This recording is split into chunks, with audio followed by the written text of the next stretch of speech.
the insights that makes every day work smoother. So I just want to add these some of the lines, and I want Valerie to start your session. And over to you, Valerie, now.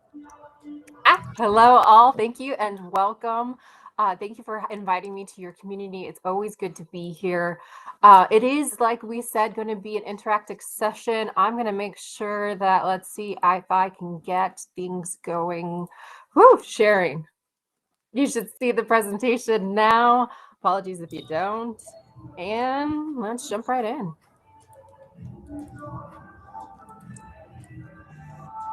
And there should be a video playing. All right, we don't need an intro video. This is the joy of Bevy, y'all.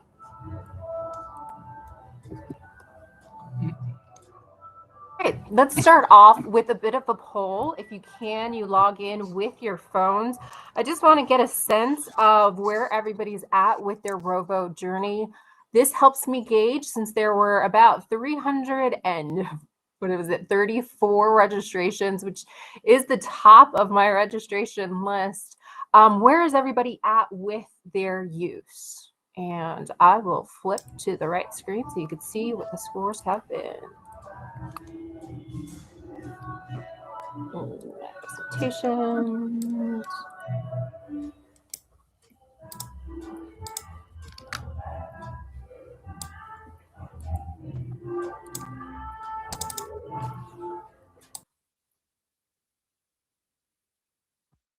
Right.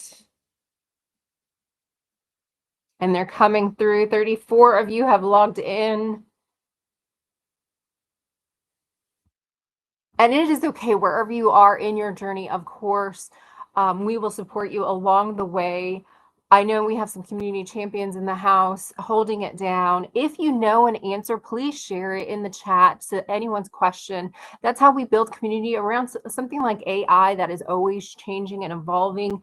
You may be the person that has the answer. Don't look to any one expert. I know people like to call me the queen of Rovo. I accept that crown with grace, but everybody has to be an expert in AI in the future. It's going to be the same as when we all got laptops. We all had to use that technology. When Google came out with Google Search, we all had to be proficient with using search. So AI is going to be the next thing that we all have to come around, and it's evolving so quickly that it's hard to keep up. We're going to talk a little bit about that today, but also, if you know something, I'm just encouraging you to share. So the majority of people here are a bit new. We do have some veterans and some people in the middle. Now let's flip back to that presentation. I think you are sharing a wrong screen. Oh no. We are seeing just the question, like the first question, how confident do you feel using Rovo today? All right, let me see. And sorry guys, I didn't know like there is some music playing behind my mic. Sorry for that. That's so good. All right, we roll with it. I like to say, people say, you must be so great at presentation. I'm like, no, I just have a really kind audience that rolls with it. So here are the scores, and then I'm going to flip back to our presentation. Let's make sure it's going quick. There we go. And resharing now. Let's see if I can share the entire window. No, here we go. All right, so in today's agenda, we are going to cover what Rovo actually is. There is some confusion around that. We're going to clarify and reset expectations to explore how to find context across Jira and Confluence, and look where Rovo and Rovo agents could add some value. When we say Rovo has taken my job, well, which part of my job has it really taken? We'll close with a practical guide for adopting a tool that is consistently evolving so you can use Rovo with confidence. And let's see if we can play this video. Probably not. We'll skip this video. We'll send links with the demos of that are included in the presentation. I'm not sure if it's going to let me play. I can click all day. And let me see if I can pull it up on YouTube real quick.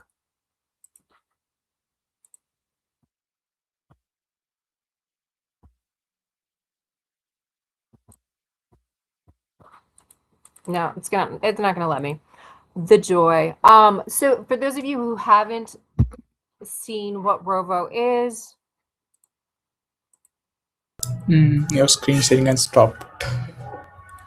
there we go. Oh yeah, I'm switching to the actual Rovo Okay, okay.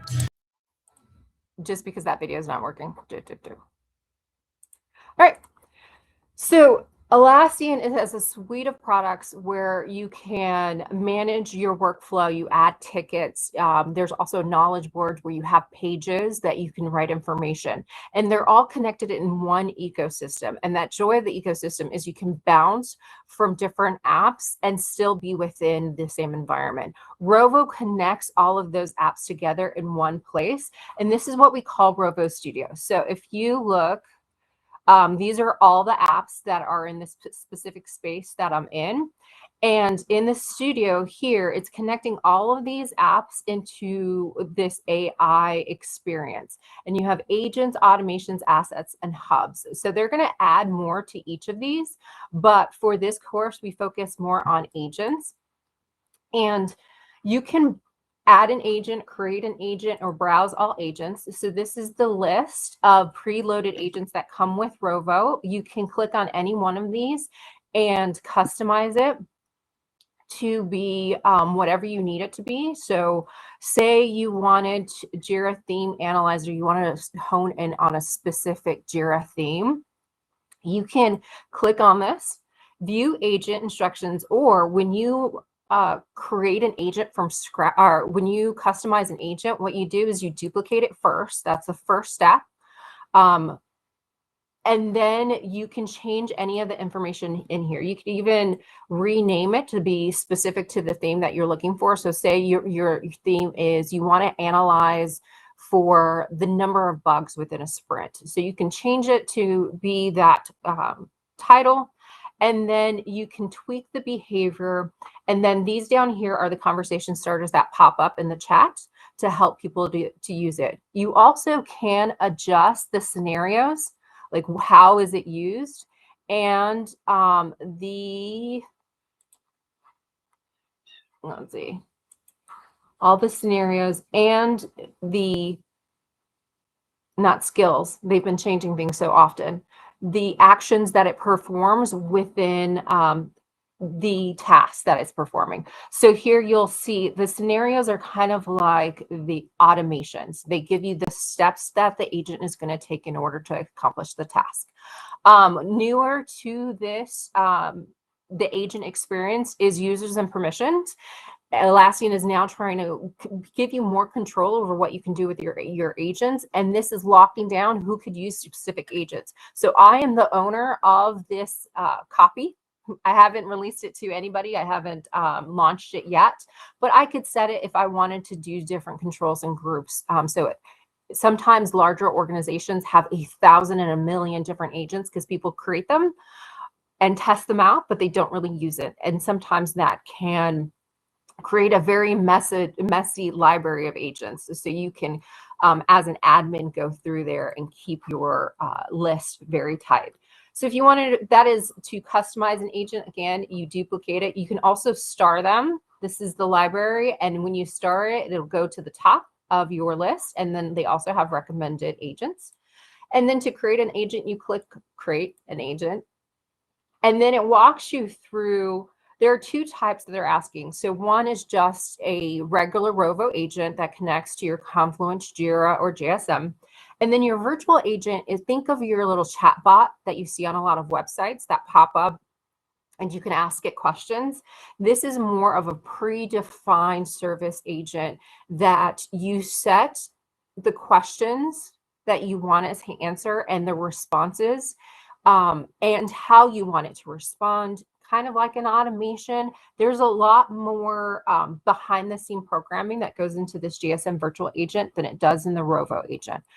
So if you're starting out, please start with just a basic Rovo agent. And then it walks you through kind of this conversation, and you answer here on the bottom. And it helps you build that agent. Now you could skip all of the kind of the tutorial to create your agent, and you can go onto manual mode. And in manual mode, it has these cards that you then fill out. The approach I like to take is I will use OpenAI ChatGPT to help me create the best instructions, and then I'll copy and paste them over into my Rovo agent.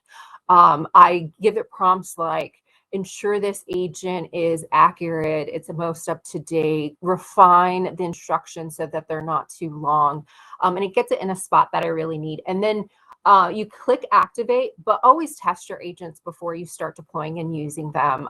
Don't release them to your entire enterprise and say go for it, because we want to cut down on some of that confusion. Now, before I skip screens again and do that transition, are there any questions that popped up in the chat? How do we get to this screen? In order to get to this screen, so you log in, and there are these two buttons up here. You have your home screen. This is what you get when you log in. As soon as it loads, this is what you get when you log in. And you can go down to Rovo Studio here, or you can go into your home dropdown, the app switcher here, and it lists it down here. So the chat with the little star is that's Rovo chat. And then Studio is the design, kind of like the design center. But you can get to Rovo in any of the applications. It's up in the right-hand corner. It says Ask Rovo. And then they also added kind of this floating button in the bottom right-hand corner. So you can click on either on any page and get the chat function. And then also within here, you have the agent library, and you can also create it. And when you click on these, it'll lead you to the Studio. There's that question. Let's see. Hey, Liz. It's always good to see you. Liz is a calming and grounding effect in my world. Virtual agent is one available as a chat option, right? Yes. So you use the virtual agent with your exterior customers, and they ask a question. It could be in Slack, it can be in Messenger, or it can be in your website.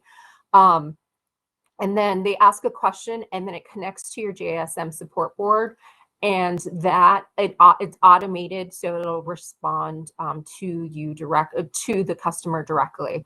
There is some configuration involved in there, so it's kind of like that higher level step I tell people. And what is the link to the Atlassian community I should join for Rovo agents? Thank you for sharing that link. I mean, this is always good to have moderators because you guys are answering as we're going. So thank you all.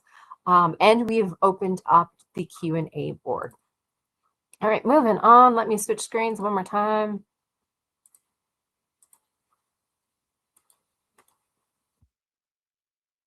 I think it is this one. Maybe not this one.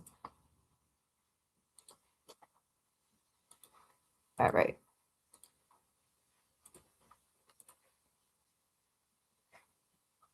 I just opened the Q&A section as well. So if you are just chatting, you can chat in that chat section. And if you have questions, you can put that in Q&A.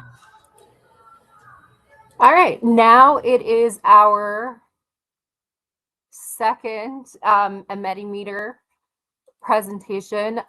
So if you guys answer 3 questions for me, go log back in on your phone. I will again try to navigate all of these beautiful screens to get to the right one. And you should have 3 questions popping up for you.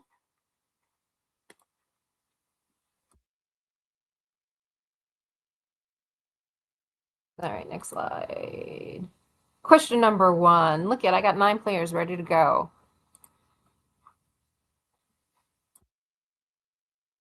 I think your screen is not visible. Okay. Yeah, no, it's visible. There we go. All right, question number 1. Where can you access Rovo and Atlassian apps?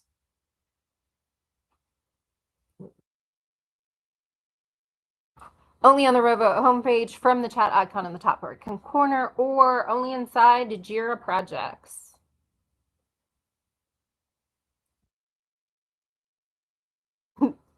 And it's like, I do love a good quiz. Oh, 20 of you got this right from the chat option in the upper right-hand corner. What helps Rovo give better responses? Always using all prompt elements, asking many tasks at once, or clear context in one task at a time. The video that I had in the presentation went over this clearly. We'll see how well you can guess, because I didn't actually mention this. We should do multitasking. Asking many tasks is the good one. It's all over. Yeah. This is always a good thing. Can humans actually multitask? Is the question. All So, right. someone wrote Chat GPT. And 28 of you got it right. So having clear contacts and asking one task at a time. I man the community chat in when you go on Atlassian.com, and the Q&A. A lot of the questions of like, why isn't this working, is because people are asking too much of it. There are others that they're asking Rovo to do things that the model isn't designed to do yet. But the other portion of questions is you're asking too much at one time, and it can't process that complexity. So break it down into good chunks. Just like when you ask something, Rovo to write something, start with an outline and then go have it write each part of that outline. Don't say, write me this entire guide. Chunk it out. Next question. What is the first step to customize a Rovo agent? Duplicate the agent from the library, edit their original agent, build a new agent from scratch. I think building from scratch is the right one. We'll see. I'm just bluffing, guys. Don't trust me. Yeah, don't. I'm like, trust I'm him, just. but don't trust him. Dun, dun, dun. Duplicate the agent from the library. That's the first step. And as many people can duplicate the same agent 1,000 different times. I like to tweak a lot of existing agents, so I'll have mine. I just warn everybody, clean up your own library, because when you get too many agents, it takes a while. You'll then need an agent to find your agents, which is a thing. And those are our 3 questions. We'll be back to Multimeter in a moment. Back to our presentation, the meat and potatoes. I know, I gotta share. Let's see, share the screen. Window. Do you see it now? You see it now. All right. In our last community class, which was in November, it's been a while, we focused on the experiment stages of the personal AI adoption framework and the scalable AI adoption framework, using search within connectors as our testing ground. If you remember back then, if you don't remember, that's okay. It was on video, and I think I didn't delete it. I might have deleted it. You'll see. At the personal AI adoption level, we talked about how to safely test AI for everyday workflow, trying to connect search, checking the quality of the results across the tool, and refining prompts through trial and error.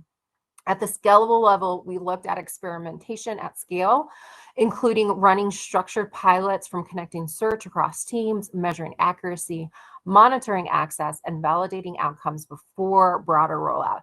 Together, these stages showed how to start small, learn quickly, and refine AI search responsibly as it becomes a part of how your organization works. So these are the stages. I always refer back to them because sometimes when people think of adopting AI, it can be overwhelming because they're trying to eat the entire elephant at once, which is not a tasty snack. So take it by stage. The check marks are what we've already covered in various classes of mine last year. I will get to all of them, and eventually I'll have them all up on YouTube where you can watch.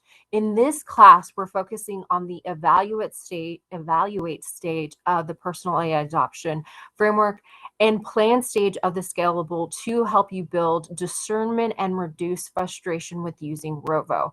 At the personal level, we learn how to evaluate AI responses, understanding what to trust, what to question, and when to step into human judgment. At the scalable level, we'll shift from planning to setting clear expectations, defining where Rovo fits into your workflows, how it's okay that it's taken a portion of your job, and identifying the right use cases before scaling. Together, these stages helps teams move from trial and error to informed intentional use, making AI feel more predictable, useful, and clear to adopt. So let's start by setting the stage, the mental model for Rovo. Rovo is not a standalone AI app. So there are probably, and there will be more, about 5 AI creators, the ones that actually create the models. Atlassian isn't a model creator. It is a user experience, meaning they create the tools, the features that connect to those large language models. Rovo doesn't know things on its own. It's pulling from OpenAI. Anthropic is one of the other models they use. So they use this an LLM profile, so multiple LLMs, and they continually balance how those LLMs connect to the ecosystem, the Atlassian apps, through their interface, which is what I call their user experience.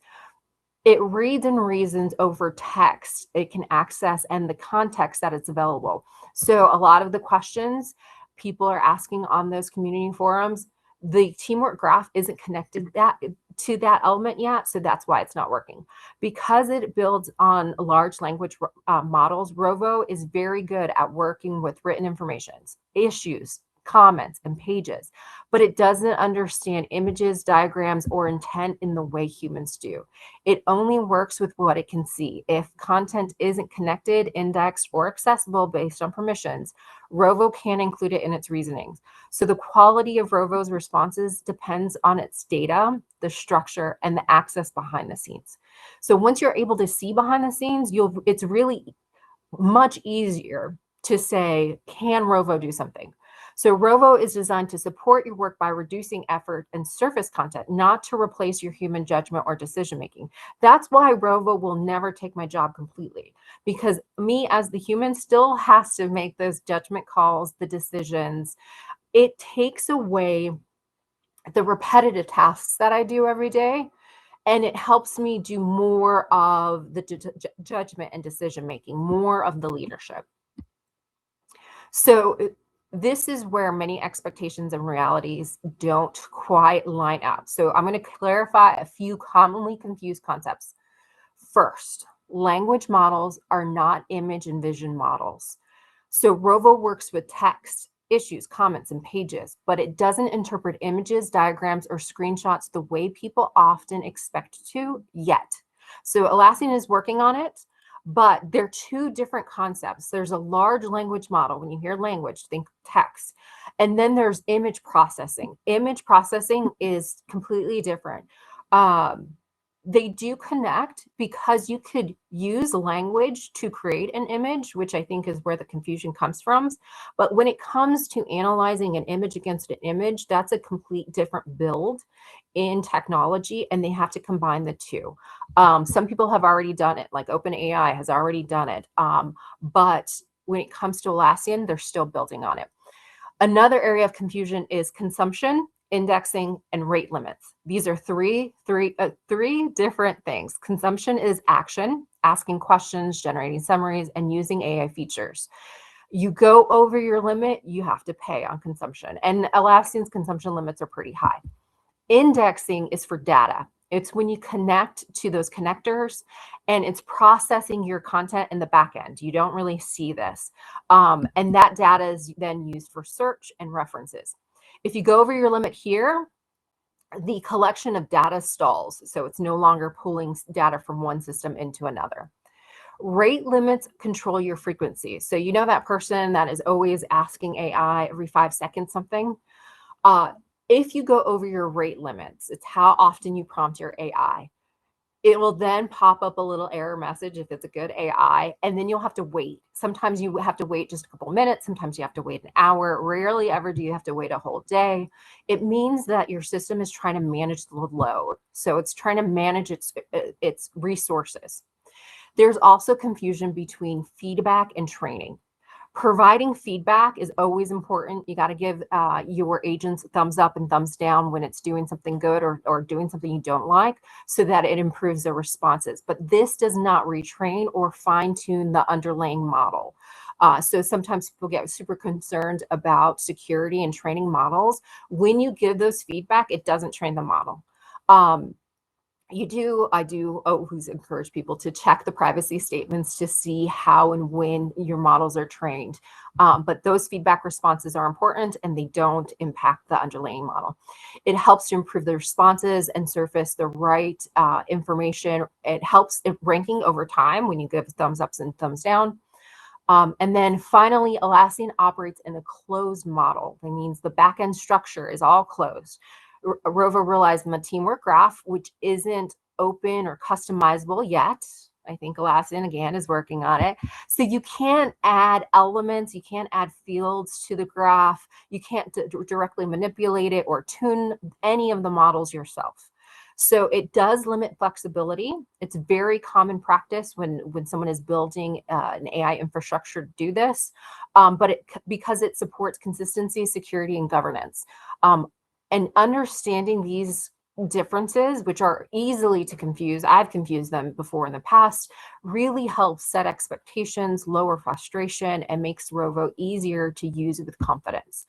So please do share with your communities this clarification. You can screenshot this, pause the recording there when you see it later. Now, how does Rovo understand context? And then how does it miss some things? Some people are like, why is it missing these things? Well, a bit of that answer is because it's really early. Even though Rovo has existed a year and a half, maybe two, Atlassian is still early on in its build. So it hasn't opened up different fields. So it hasn't covered, I would say, Rovo covers maybe 20% of what is in the ecosystem. So it hasn't accessed a lot of its data. But how does it know? So Rovo doesn't reason the way people do. It reads across text. So Jira issues, comments, Confluence pages. It looks for metadata, the information you put on the subtext. And then it looks for language patterns and relationships between them.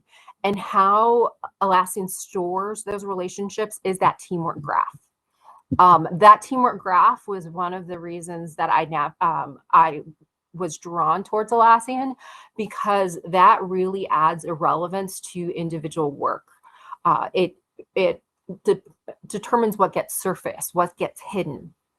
If work items, pages, and conversations aren't linked or referenced, Rovo can't use it. It can't process it, can't analyze it.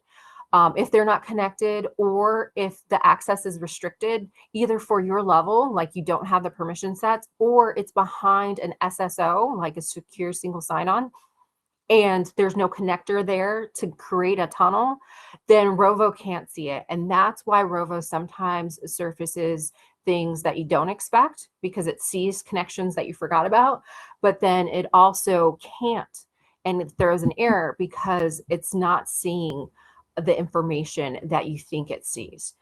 Because it's not connected, it's not indexed, or it's not accessible. So you can improve results. And I know I'm going fast, I should probably slow down.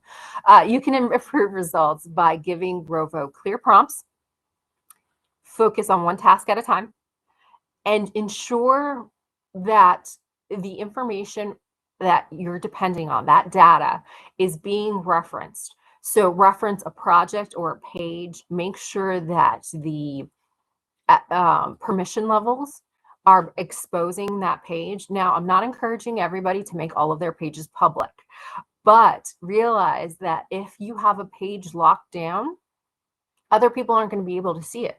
If you have an agent locked down and it's only viewable to you or other admins, other people won't be able to use it. And we want that control, but we also want to be very aware of our user roles and permissions, because that can impede people's access. So small changes in how you ask can make a big difference in what Rovo can find. So once you understand how Rovo builds that context, it becomes easier to recognize where it shines and where you could use Rovo best. I see something about Draw.io. I will get back to that. So what are the best uses of Rovo? When you know how Rovo builds context and where its limits are, it's much easier to build it. You spend less time trying to create this complex thing that eventually Atlassian will be at, but is not at there yet. So Rovo works best when helping people to summarize information, especially long issues, long comment threads, or scattered pages. Like it pulls all that information together. It's very good when at reducing repetitive tasks, helping people catch up things quickly. So like if you have a new staff member or someone new to a project, it's also strong at finding context across tools. So if you're moving across Confluence and Jira, so asking questions of like, what happened? Where's the documentation? What was the last decision? How was work connected? Even when the information is spread across Jira, JSM, Confluence, and comments.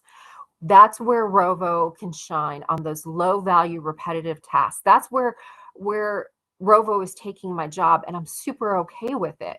I, as an executive leader of a company, should not be spending time managing my email.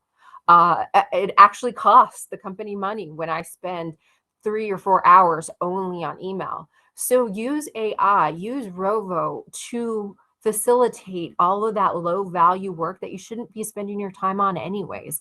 And then you can spend your time on where your work really is important. So for an admin, that's administering automations, those tier 2 support problems. It moves you away from tier 1, and that's a good thing. You want to be moved away from tier 1 so that you can work on tier 2, so you can do root cause analysis, so that you can streamline your workflows in the back end. Things like scanning history, surfacing related items, or drafting a starting point. What it's not meant to do is replace human judgment, decision-making, priorities, accountability. That all remains with the human. And I'm going to go on a stretch and say it probably always should remain with the human. So Rovo supports your work. It doesn't own it. It doesn't replace you. When you use Rovo this way, it feels less like something you have to manage and more like something that quietly helps you do your job better. So one of the business problem about adopting a new tool is learning all of the changes. It's constantly changing. So to stay confident as the tool continues to evolve, understand capabilities will always shift, improve, behave differently over time. It often takes teams longer to understand the changes, to adapt to the change, to update the documentation before the tool changes once more. So you're always going to feel a little bit behind the ball, and that's kind of normal in an emerging technology. The way to build confidence isn't about trying to keep up with every change or memorizing every feature. Guys, I've tried it. Take my word, it doesn't work. It's about understanding the strengths and the limits and using AI tools in combination. So not just Rovo, but Rovo and other tools based on what they're best for. So if you're trying to use a Rovo for AI image generation, Rovo wasn't really built for that right now. Use OpenAI, ChatGPT, the other image generators. That's what they're good for. But if you try to stick a square peg in a round hole, you're going to end up frustrated. So Rovo doesn't do everything. No AI does everything, and it really shouldn't. When you try to get an AI to do everything, it creates a lot of computational costs, and the speed is so slow, and the energy it consumes is so high. So use some discernment in what AI you use for what given task. I also encourage you to use AI to tutor you and guide your AI use. For example, 2 years ago, when Rovo first came out, I created a Rovo enablement agent and connected it not only to Rovo documentation, like the official documentation from Atlassian, but curated knowledge that I had created. Because sometimes when I'm able to answer a question faster than other people, it's because I'm accessing that enablement agent and then I'm falling back on what I already know about large language models and AI. And so I'm able to deliver that answer faster. Some of that information I wrote myself for my own education and experience. Some of it I'm just grabbing from official documentation, but I'm not spending the time going through and clicking through. Sometimes Atlassian puts things on the blog. Sometimes they put it in the community channels. Sometimes it's in our individual Slack channels. So I don't spend time switching through all of those. I go to my agent, I ask it, and then 9 times out of 10, I'm copying and pasting it and changing a few lines. Spoiler alert, it's me when there's like typos everywhere because I'm usually doing 100 different things. Instead of spending your time searching for information, like I said, AI is really good at search. So ask AI and then prompt it to give you factual, current answers. Sometimes people are wrong because they're not prompting their AI for the latest and greatest information, and the ball is always moving. Also, you got to consider trusted sources. So if you pull information from dirty data or a non-reliable source, your response is not going to be that great. So this approach shifts your role from constantly searching and researching to evaluating and applying. So you're going from the finder to the evaluator. Rovo becomes a guide, not a guessing game. And this is where governance comes into play. You're managing your sources, you're managing your data, you're defining those boundaries. You're saying, hey, don't do that. And shared expectations across your team helps your team trust AI outputs more as the tool evolves. So when you use AI intentionally by strength and in combination with other tools, AI becomes less frustrating and far more sustainable. Now, I have one more slide, but we have 20 minutes. So I'm going to hop to answering some questions that haven't been answered. And then I will tell you a little bit about what you can expect in the future. Cynthia's on here. So in case anyone had any questions about the Rovo accelerator, which I'm going to talk about in a minute, ping Cynthia. She was in the accelerator in the fall. We had some really juicy experiments, not to share the world without permission, but Cynthia wants to manipulate the teamwork graph. And I have faith in Cynthia because she is an expert in knowledge management and metadata, everything. So if it is possible to manipulate that graph, we will find a way. We did an experiment in ways we can gently manipulate it, but we're trying to find that greater manipulation. So will Rovo be able to pull information from third-party apps like Draw.io? So yes, Atlassian is currently working on a kind of like an API/connector that is supposed to enable you to connect to anything. Give them until September 2026 to actually release that bad boy. I think it's in beta right now. And then marketplace providers are creating connectors. So I am collaborating with Unito, and they are the first kind of marketplace provider to do a custom connector. And they connected, I believe, with Salesforce and one other. More with them. I will keep you guys updated in 2026 about that. But also Draw.io and Atlassian are not specifically Draw.io, but different providers like Draw.io are collaborating to create more and more connectors. So when it comes to connectors, look at the Atlassian to see what connectors they've created externally, and then also there are two-way connections. So go to Draw.io and see what connectors they have on their end. There is a strategy on whether or not you do a two-way versus a one-way and which directional you go, but that's for another class. Does this help in versioning releases or release notes based on tracks in fixes? Yes, you can do some release notes tracking. You have to set it up right in JSM, and you have to pull in some Confluence. Daryl is my favorite person when it comes to Atlassian specific release notes because he is all over them. So if you ever have a question about something Atlassian has released and where is it and what was the history, ask Daryl. He's a community champion and amazing. Going back through the questions. Anyone else, did you give an agent specific behavior and it forgets about it? Ooh, so I think it's in one of my slides. Memory. One of the reasons Rovo didn't perform well in the past, and it's getting better, is it had really short-term memory, like nano type memory. Like you tell it something and it immediate forget.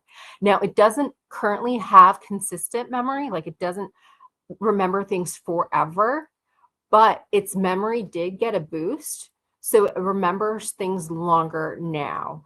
But the model in general, from my understanding, is not a persistent memory model. They do exist. It just has to be a smaller model because with persistent memory, you have additional resources. But they have extended their memory a bit, so it's somewhat better. So I'll do this question, the last couple slides, and then I'll jump back into questions, and keep answering each other's questions and comments in the chat. So when planning rollout, there's a couple of reasons why I'm able to give dates a little bit better, like predict. It's not because I'm clairvoyant, really I'm not. I've just paid really close attention, and I'm not the only one that's able to do this, to Atlassian's behavior. So when things first started to roll out, like everybody else, I thought when Atlassian announces something at Teams, I could like open up my apps and immediately start using it. Like that was my expectation. And I think that's the average user's expectation.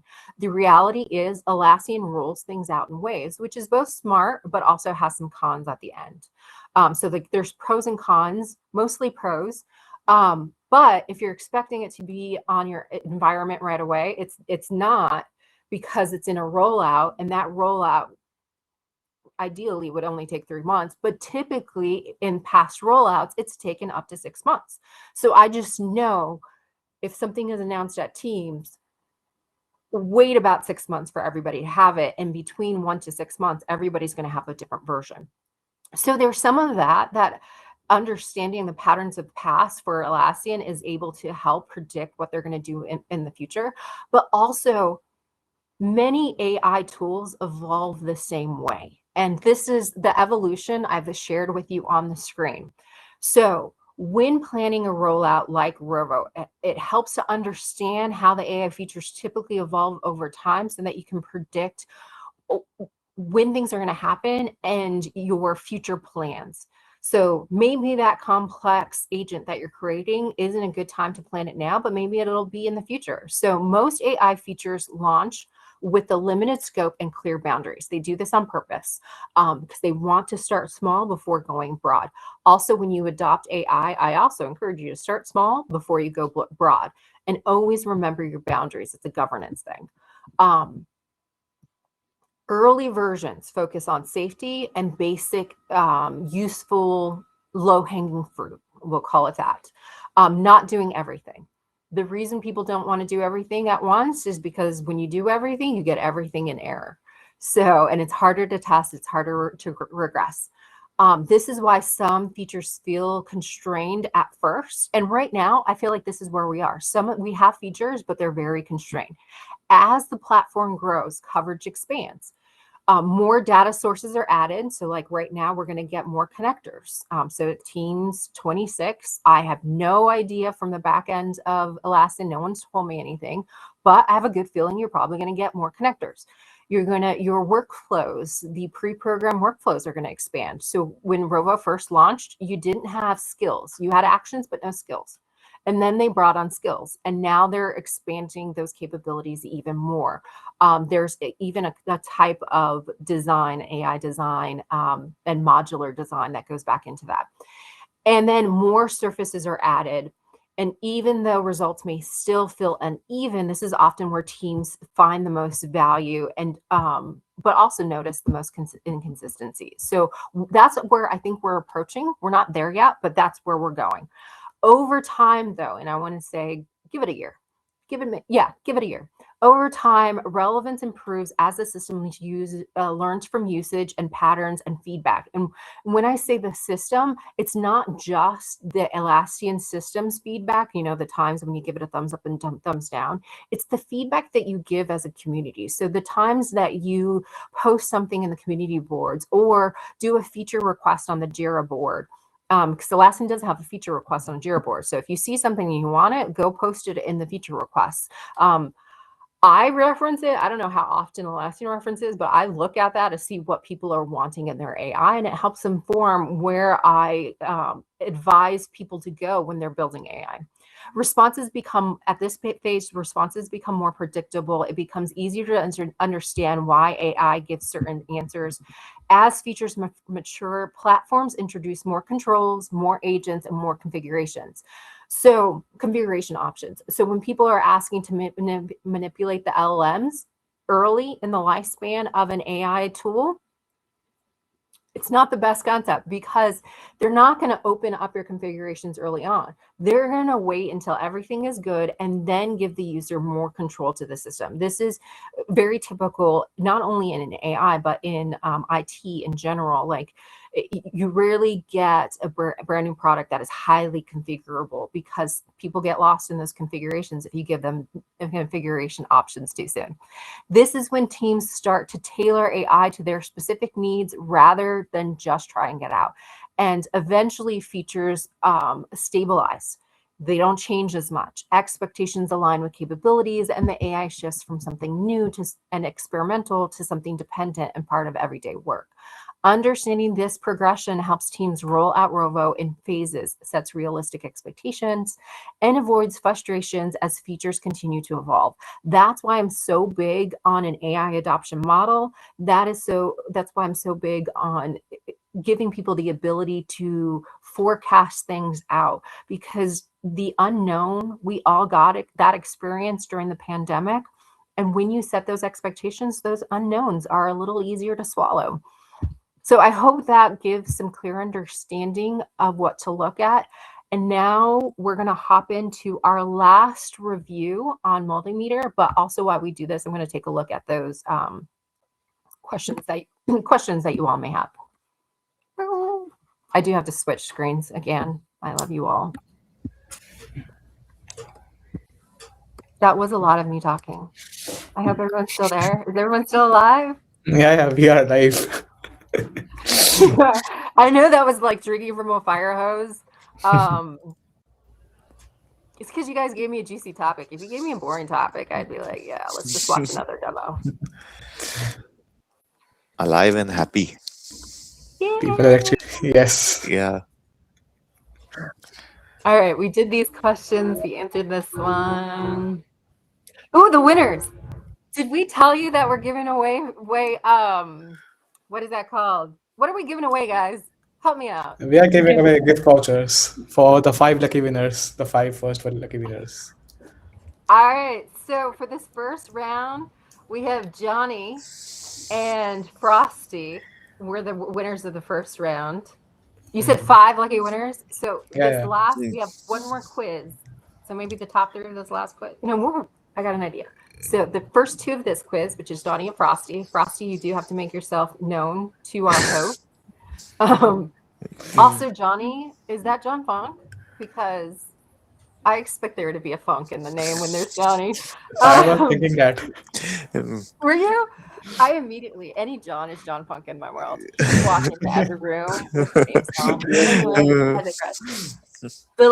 This last quiz, we'll take the first top 2 winners, and then the last card, could we reserve it for a Wheel of Fortune for all of those who earn the AI badge today Yes. on the community board? And there's a link to that badge. We'll send up soon. So what is Rovo best described as? A standalone AI model trained by Atlassian, a rules engine for Jira and Confluence, a user connected to a language models, user experience connected to language models.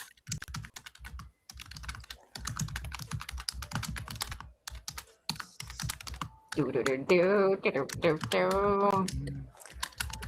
20 of you got it right. It is a user experience connected to language models. So it's those features that connect to your LLM, or not your LLM, LLM in general. Why does Rovo sometimes forget context? Context is temporary and rebuilt per interaction. It clears memory randomly to save costs. It only remembers Jira issues, not pages. I think cost cannot be the thing here. Then he's bluffing again. I'm not a quiz master, but yeah, I can bluff. Don't It works. trust him. He will take care. He will take your vouchers. Guys, don't listen to Shivam. Show responses. So it clears, a memory is temporary. So it's not a perpetual memory model. I don't know what those memory limits are, but I can tell you it does clear it every now and then. And then calls to LMs are supposed to be wiped immediately after. So it's all not contained within the Atlassian ecosystem. All your data isn't stored by Atlassian. Atlassian goes, if you do a call on Rovo, it goes out to the LLM and then it gets the response, and then that LLM deletes everything, and then it comes back to the Atlassian ecosystem and then provides you with that response. So 27 of you were right. What is best practices for adopting Rovo as it evolves? Wait for features to stabilize before using it. Use AI tools together based on their strengths. Rely on Rovo as a single source of truth. I think they are seeing the live responses, so that's why they are thinking the Yeah, same. yeah, You're cheating. You are cheating. Just kidding. That's You cool. guys are correct. All 37 of you. That's really Use cool. AI tools based on their strengths. Don't stick to just one and expect it to do everything. Waiting for it to stabilize, by the way, will get you so behind the ball. And then once you do jump on this AI bandwagon, you'll be so very overwhelmed. All right, let's see our winners for this last one. Johnny and Frosty. Okay, let's do also Liz and Millie. So Johnny, Frosty, Liz, and Millie Okay. will be our 4. So I got Johnny. the mail Yeah, from Johnny and Frosty. And Liz and Millie, please share your email with me. I will share your gift vouchers. yeah. Liz Okay. and People are using Millie. actually their Millie's. different names. Yeah, different names. So I can I. see there are 3 Johns here.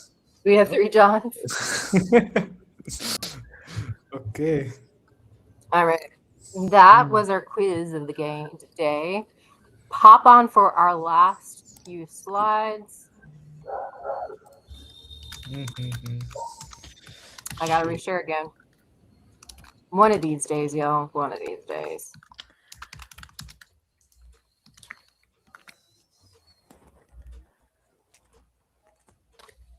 All right. So, Rovo Accelerator is from February, March, and April. It is 3-month accelerator. It is absolutely free.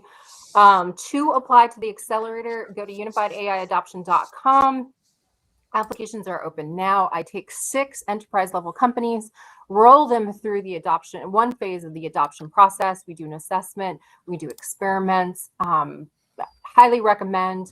I don't do them often. My goal is 3 this year because it is a lot of work on my end to facilitate. But you also get unifiedaiadoption.com has a ton of resources. Some of them are locked down. I don't lock down those resources because I want all the dollars. It's because a lot of the information was copied and it is patented and copywritten.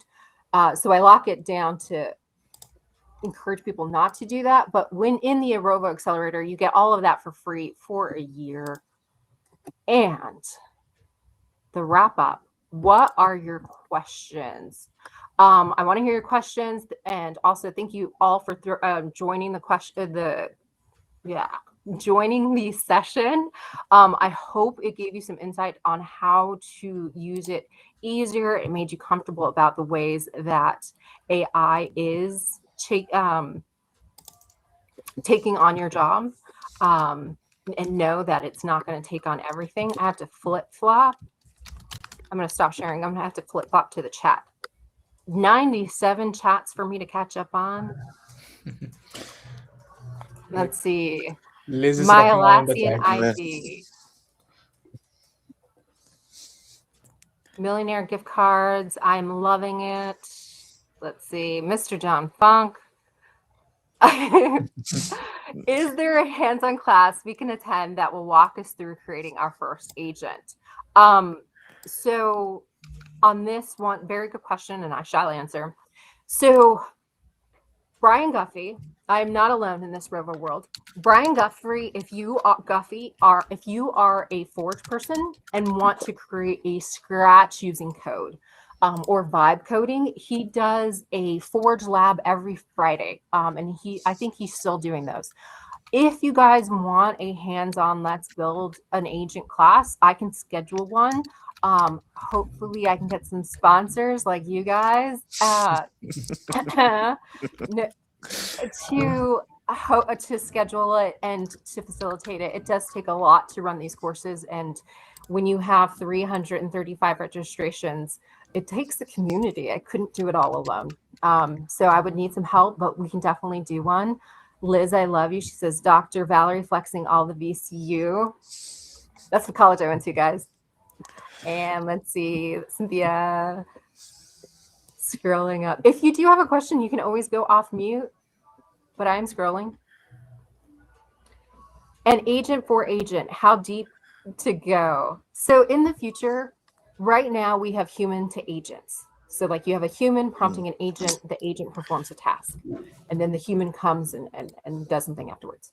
In the future, Atlassian is not there yet. Some orgs are there yet. It's gonna be agent to agent communication. Think of it like automating agents to play. So your agents will be working in the side while you do something over here. The workflow is, say you have your JSM virtual agent and it's working with a customer. So the JSM agent is responding to a customer whose password has forgotten their password. So they respond and send the password reset link to the person. The person then goes and resets their password. But then that agent, that first agent, is programmed to identify and reshuffle user roles and permissions. And so it sends a notification to another agent, and that new agent reshuffles those user roles and permission levels. So maybe they make the controls tighter, or maybe they make the controls looser, but it performs that task by itself, and it's just between those notifications between those two agents. That is the future. That is a little more complex to program. So keep in mind that's where we're going, but we're not quite there yet. Because I use ChatGPT, I used to have projects so I can train it to respond. Is there a way to do this? Riva, are you still on? I know we're at time, but let's take this as one last question. Oh, Liz already answered this. So there is a ChatGPT connector for Rovo, or for Atlassian. So you can connect Atlassian to Rovo, and you can also connect Rovo to Atlassian. Depending on where you do your work is which direction that connector is going to be. So if you're doing the base amount of your work in the Atlassian ecosystem, use the Atlassian connector to ChatGPT. But if you're doing the majority of your work and your analysis in ChatGPT, use the Atlassian connector that ChatGPT has. If you're working with images, use the ChatGPT connector that goes into Atlassian, because like I said, Atlassian's not there yet in image processing. So you're going to end up doing the majority of your work on the ChatGPT side. But fantastic questions, and I'm going to turn it back over to our hosts. Okay, so that was good actually. There were a lot of questions, a lot of discussions, a lot of fun discussions as well happening in the chat. We were the part of that. So yeah, I just dropped the community AI badge, the community post that we have. So go there, get your community AI badge and share with us. So we will distribute the last gift voucher offers as well. So we are giving it away. So you can just reach out to me on LinkedIn or Sushant as well. We can give it that if you are just doing it. And yeah, thank you for all of the attendees, all of the contributors, like especially Liz, Aramika, Sushant, and all the others who are just contributing to the answering queries and all, like other champions, my fellow champions as well. Like the Jitin joined here as well. Thank you, Jitin. Yeah, I just want to Yeah. thank each and So everyone like who like it was a wonderful session, Valerie. Like everybody enjoyed a lot and lots of thing is going on. I'm still reading that conversation and everybody is in Me too. yeah, I'm still reading that and everybody is enjoying that and lots of thing and like Tintinia and Liz was like very much active on that. So I love Liz. yep, yep. So like it's been a great session. Like also I want to thank that like community champion like Ghaziabad and Jaipur like Anamika and is from Jaipur and Jitin is from that Ghaziabad community champion. So I want to thank to co-host this session, and I just want to be like it's a wonderful session. Like lots of doubt has been cleared, and it's great to see that, and we lots of have audience almost join around that. Yeah, 100, and we have yes, almost around 100 100. number of We have audience. yes, we have crossed around 100 people joining this. Like it's been Yes, sir. an amazing. Yeah, That and now someone has to answer their phone. But if your questions were not answered during this session, don't throw them away. I will try to get a transcript, guys, if I can get a transcript of this recording, and I will answer every single question that you've had, and I will post it in the QA session, the QA board on the Atlassian community board. If I can find your name, I will tag you so that you can see the answer to your question. I answer them all, I literally answer every single question on that. So don't suffer alone in your Rovo journey or in your AI journey. You have an entire community, like our community hosts here will facilitate and get you to the right person. So you are never alone on this journey. We're always here with you. And thank you everyone for joining us today. yeah, yeah. Thank you so much. See you Yeah. next time. Yeah. Bye And bye. we'll Maya. hope to see Valerie again into our chapter. And yeah, and we'll, Oh, thank you guys. yeah, Sorry about all the screen video yeah, strangeness. And I oh, love yes, weekend. In India, it's a holiday on 26th of January. yeah. Oh, We have a long weekend here. Yeah. do you? Well, Yeah. have some fun. Eat some really good Indian food for me, and also just I know it's not Holly, but could you guys pick up some color and throw it at someone's face? That is my favorite holiday of all time. Just Yeah, wait. that's great. All right. See you Okay, guys. Bye. thank you all. Yeah. Thank you so much. Bye bye bye. Thank Bye you bye all. guys. Thank you. bye.